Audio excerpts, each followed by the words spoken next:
शेतकरी बांधवांनो, महाराष्ट्राच्या राजकारणातून आणि थेट विधान भवनातून शेतकऱ्यांसाठी आत्तापर्यंतची सर्वात मोठी आणि ऐतिहासिक बातमी समोर आली आहे। जर तुमच्यावर पीक कर्ज असेल तर हा व्हिडिओ 1 सेकंदही स्किप न करता शेवटपर्यंत नक्की पहा, कारण थेट 2 लाख रुपयाची कर्जमाफी जाहीर झाली आहे।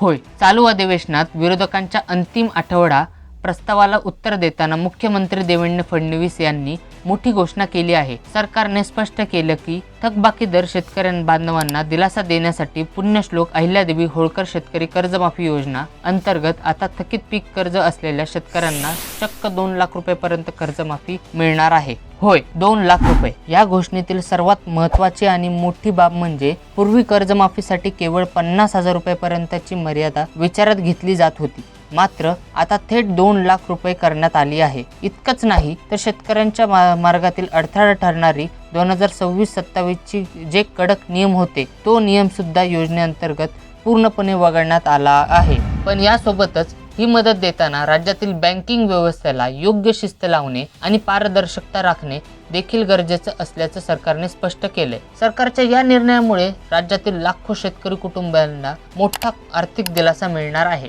तुम्हाला काय वाटतं, या निर्णयामुळे सर्वसामान्य शेतकऱ्यांना फायदा होईल का? तुमचे मत कमेंट करून नक्की सांगा। अशा ताज्या अपडेटसाठी चॅनलला आत्ता सबस्क्राईब करा आणि हा व्हिडिओ प्रत्येक शेतकरी बांधवांपर्यंत नक्की शेअर करा। जय जवान जय किसान।